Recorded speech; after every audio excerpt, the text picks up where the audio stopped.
Welcome back everyone, John Panio here with another video. Today we have Kurokumo, Henchwoman Rodion.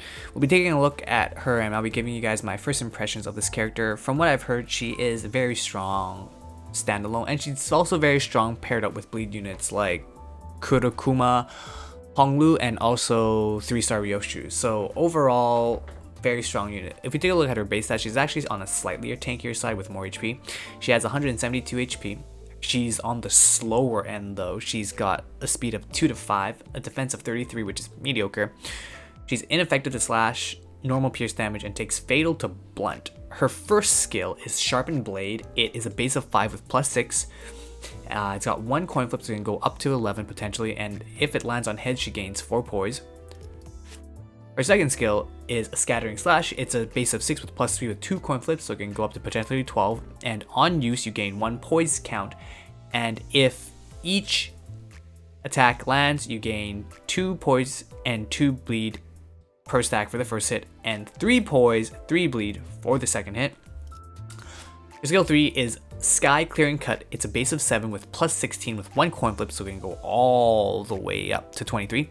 It says if the target has 6+ bleed, double the crit chance, and on crit inflict 10 bleed. Pretty nutty.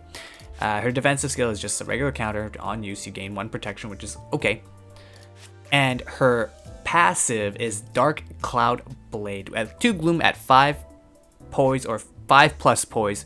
So that basically means, I believe, 6 or 5 and more. We'll find out if it's 5 or 6. We'll see. She'll counter, or her counter skills becomes her skill 3. So if she has enough poise, it's either 5 or 6.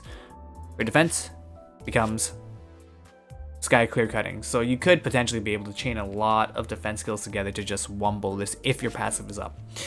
Her support is Dark Cloud Swordsmanship.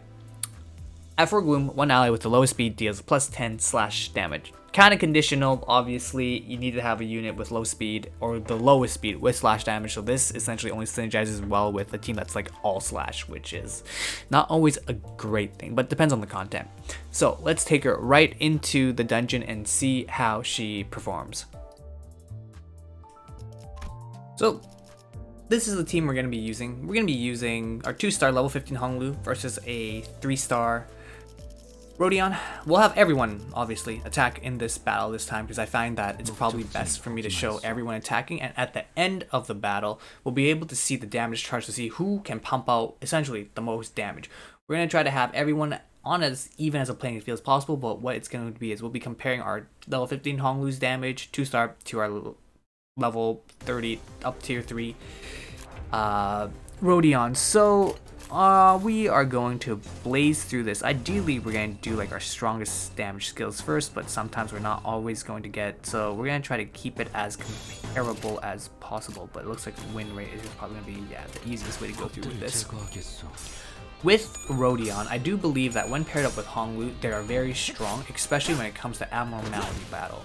But when it comes to human battles like this, unfortunately they're strong units independently but not strong synergistically because they're all just hitting random stuff. Another thing to note that Rodion is very slow. She's 2 to 5, so more than often than not during experimenting is that she will completely get annihilated first because most units will have an unopposed attack on her, and because they have an unopposed attack on her, what ends up happening is potentially she'll get staggered before she can even act, and as a result she'll lose her turn, which isn't a great feeling. So Honglu doing work, she's doing work as well, and this is one of those scenarios where we can have these guys defend, and now we can see how this will interact with the people. So ideally what I'm going to try to do is I'm going to have these two showcase their damage just by themselves, but as you can see right here, like, she couldn't attack because she was so slow and she got beat down. So we're going to not use him to attack, and we'll have the other people attack and try to get rid of that. So we're going to try to make it as easy as possible, where if the unit is staggered, we're going to have Honglu not attack, and this way we'll have Rodion attack this way, and right now we'll just have all the other units attack. and beat this character down, so hopefully it'll be more, what's the word? More even and more fair. Staggered. Alright, perfect. Everyone's gonna defend, and our girl is going to get her own free attack. Okay, what should happen now is with this attack, she should be brought pretty even to Honglu, so we should be able to go at it again. Everyone has 2 skills right now, which is good. But we're gonna have everyone attack, and we'll win rate. And then next turn we'll have everyone go back to just defending, except for Honglu and also Rodion. I find that this is probably the better way of testing units now, because I find that if I don't have the units attack and they all guard except for the character I'm showcasing, more often than not they get absolutely annihilated because so many units are hitting them and they get absolutely like bum rushed. Then there's the flip side, which is if I have the units all attack, oh god, if I have the units all attack, then we're in a situation where this happens. But now these guys are absolutely annihilating us and she is staggered. Oh god. Alright, well, if that's the case, Honglu isn't going to attack and we'll have everyone else attack. Fine. This way we prevent our team from getting absolutely annihilated, whereas we can ignore the damage dealt usually. So as you can see right now, Rodion is slow, so if an enemy gets a free attack on her, most likely she's gonna get staggered, just like how it is right now. Having everyone attack was still not good enough. She still got hit for free, and as a result she got staggered, which really sucks.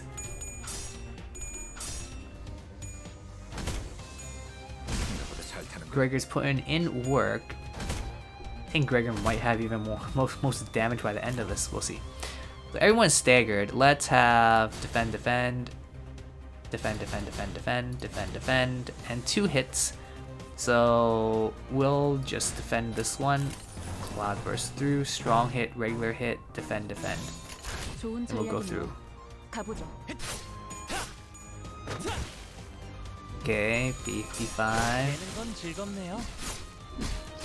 Putting in damage, winning her clashes. Alright. Looking a bit better. Defend. Honglu looks like he's gonna go first, and this person will probably die, but we'll make it so that he only uses his cloud burst and no other skill, and we'll hopefully have her be able to secure the kill. Right now, in terms of damage, oh, he lost his clash. Oh, rip. Alright. Comparable. This is good. She'll be able to actually showcase her damage a bit more. A little bit more. Okay, for the final hit, we're just gonna have Honglu. We'll have her do the finishing touches, because this way the damage should be more comparable to each other now. Alright, we're just gonna finish it off now. Simple, get rid of it. We'll have Ishmael take her out. The damage should be pretty equal in terms of the turns that everyone had. The damage should be comparable now. I'm just gonna skip ahead, so that way you guys don't have to see it, but essentially we're gonna be comparing the 2 damages together. Alright, as you guys can see, even though we were trying to get the damage as equal as possible, Kurokumo Honglu did 30% of the damage. In doing so, we can extrapolate with this bugged UI that if he's doing 30% of the damage, Gregor was doing essentially also almost 30% of the damage. So overall, oh, the UI is bugged, unfortunately, so I can't compare the damages, but as you can see from just general basis of it right now, Rodion 3-star by herself is an okay unit, but she's too slow. She gets too many attacks hit on her for free and she staggers really quickly. I do think in Abnormality Battle, where she pairs up with Honglu, these guys are a beast bleed team, but overall by herself she feels kind of just middle of the pack. Not completely overpowering, a decent kit, but a little bit too slow. If you guys have her on your team, let me know what you think about her, how you feel about her. Overall, I think she's okay. She feels kind of bad to use because she's so slow and so many units get free attacks on her. If you really like her, let me know what team composition you use her in. Anyways, John Panio signing out. I'll see you guys later. Bye for now.